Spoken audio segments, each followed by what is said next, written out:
किसी शहर के रेलवे स्टेशन पर एक भिखारी रहता था। वो वहां आने जाने वाली रेलगाड़ियों में बैठे यात्रियों से भीख मांगकर अपना पेट भरता था। एक दिन जब वह भीख मांग रहा था तो सूट बूट पहने एक लंबा सा व्यक्ति उसे दिखा। उसने सोचा कि यह व्यक्ति बहुत अमीर लगता है, इससे भीख मांगने पर यह मुझे जरूर अच्छे पैसे देगा।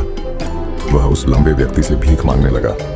भिखारी को देखकर उस लंबे व्यक्ति ने कहा, तुम हमेशा मांगते ही रहते हो, क्या कभी किसी को कुछ देते भी हो? भिखारी बोला, साहब मैं तो भिखारी हूँ, हमेशा लोगों से मांगता ही रहता हूँ, मेरी इतनी औकात कहाँ कि किसी को कुछ दे सकूं।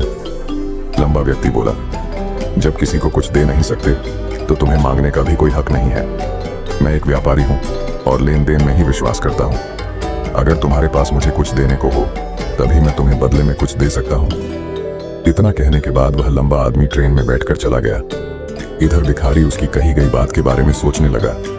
उस लंबे व्यक्ति के द्वारा कही गई बात उस भिखारी के दिल में उतर गई। वह सोचने लगा कि शायद मुझे भीख में अधिक पैसा इसीलिए नहीं मिलता क्योंकि मैं उसके बदले में किसी को कुछ दे नहीं पाता हूँ। लेकिन मैं तो भिखारी हूँ, किसी को कुछ देने लायक भी नहीं हूँ। लेकिन कब तक मैं लोगों को बिना कुछ दिए केवल मांगता ही रहूंगा? बहुत सोचने के बाद उस भिखारी ने निर्णय किया कि जो भी व्यक्ति उसे भीख देगा उसके बदले में वह भी उस व्यक्ति को कुछ जरूर देगा। लेकिन अब उसके दिमाग में यह प्रश्न चल रहा था कि वह खुद भिखारी है तो भीख के बदले में वह दूसरों को क्या दे सकता है। इस बात को सोचते हुए 2 दिन हो गए लेकिन उसे अपने प्रश्न का कोई उत्तर नहीं मिला था। तीसरे दिन जब वह स्टेशन के पास बैठा हुआ था तभी उसकी नजर कुछ फूलों पर पड़ी जो स्टेशन के आसपास के पौधों पर खिल रहे थे। उसने सोचा, क्यों ना मैं लोगों को भीख के बदले कुछ फूल दे दिया करूं। उसको अपना यह विचार अच्छा लगा और उसने वहां से कुछ फूल तोड़ लिए। अब वह ट्रेन में भीख मांगने पहुंचा। अब जब भी कोई उसे भीख देता तो उसके बदले में वह भीख देने वाले को कुछ फूल दे देता। उन फूलों को लोग खुश होकर अपने पास रख लेते थे। अब भिखारी रोज फूल तोड़ता और भीख के बदले में उन फूलों को लोगों में बांट देता था।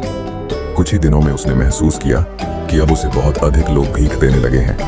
वह स्टेशन के पास के सभी फूलों को तोड़ लाता था। जब तक उसके पास फूल रहते थे तब तक उसे बहुत से लोग भीख देते थे। लेकिन जब फूल बांटते बांटते खत्म हो जाते तो उसे भीख भी नहीं मिलती थी। अब रोज ऐसा ही चलता रहा।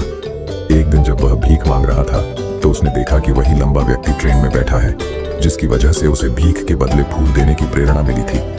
वह तुरंत उस व्यक्ति के पास पहुंच गया और भीख मांगते हुए बोला, आज मेरे पास आपको देने के लिए कुछ फूल हैं। आप मुझे भीख दीजिए तो बदले में मैं आपको कुछ फूल दूंगा। उस लंबे व्यक्ति ने उसे भीख के रूप में कुछ पैसे दे दिए और भिखारी ने कुछ फूल उसे दे दिए। उस लंबे व्यक्ति को यह बात बहुत पसंद आई।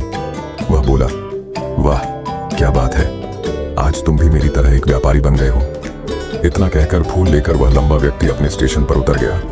लेकिन उस लंबे व्यक्ति द्वारा कही गई बात एक बार फिर से उस भिखारी के दिल में उतर गई। वह बार बार उस लंबे व्यक्ति के द्वारा कही गई बात के बारे में सोचने लगा और बहुत खुश होने लगा। उसकी आंखें अब चमकने लगीं।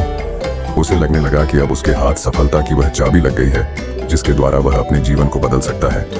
वह तुरंत ट्रेन से नीचे उतरा और उत्साहित होकर बहुत तेज आवाज में ऊपर आसमान की तरफ देखकर बोला, मैं भिखारी नहीं हूँ, मैं तो एक व्यापारी हूँ, मैं भी अमीर बन सकता हूँ।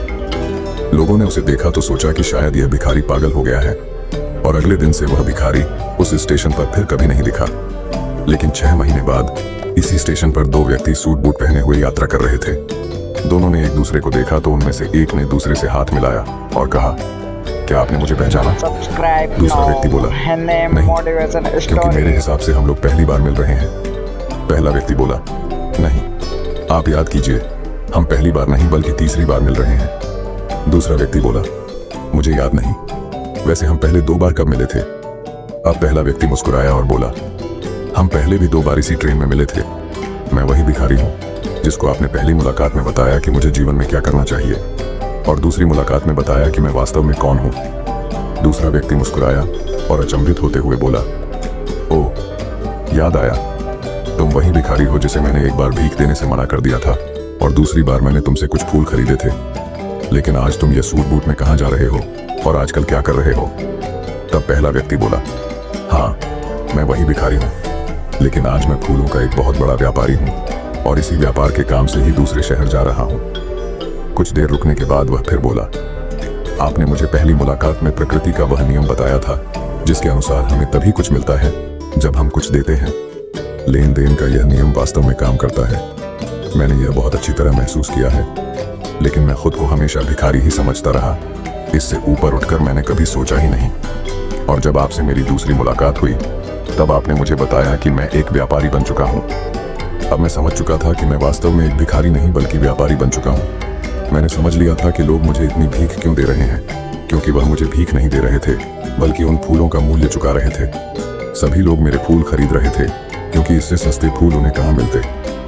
मैं लोगों की नज़रों में एक छोटा व्यापारी था, लेकिन मैं अपनी नज़रों में एक भिखारी ही था। आपके बताने पर मुझे समझ आ गया कि मैं एक छोटा व्यापारी हूँ। मैंने ट्रेन में फूल बांटने से जो पैसे इकट्ठे किए थे, उनसे बहुत से फूल खरीदे और फूलों का व्यापारी बन गया। यहाँ के लोगों को फूल बहुत पसंद है और उनकी इसी पसंद ने मुझे आज फूलों का एक बहुत बड़ा व्यापारी बना दिया। दोनों व्यापारी अब खुश थे और स्टेशन आने पर साथ उतरे और अपने अपने व्यापार की बात करते हुए आगे बढ़ गए। दोस्तों, इस कहानी से हमें बहुत कुछ सीखने को मिलता है। कहानी में लंबा व्यापारी गिव एंड टेक के नियम को बहुत अच्छी तरह जानता था। दुनिया के सभी बड़े व्यापारी इसी जीवन के नियम का उपयोग करके सफल हुए हैं। इस फॉर्मूले को उसने भिखारी को भी बताया। भिखारी ने इस प्राकृतिक नियम को अपना लिया और इसका असर उसके जीवन में साफ दिखाई देने लगा। उसने अपनी सोच बदली और उसकी जिंदगी बदल गई। यह कहानी हमें बताती है कि हम यदि अपनी सोच बदल लें तो कुछ भी हासिल किया जा सकता है। यदि हम खुद को छोटा समझते रहेंगे तो हम हमेशा छोटे ही बने रहेंगे। बड़ा बनने के लिए हमें अपनी सोच को बदलना होगा और खुद के बारे में बड़ा सोचना होगा। कहानी का सार यह है कि सफलता आपकी सोच में छुपी होती है। खुद का आत्मसम्मान जगाइए, अपनी सोच को बड़ा बनाइए और देखिए कैसे आप सफलता के शिखर पर पहुंच जाते हैं।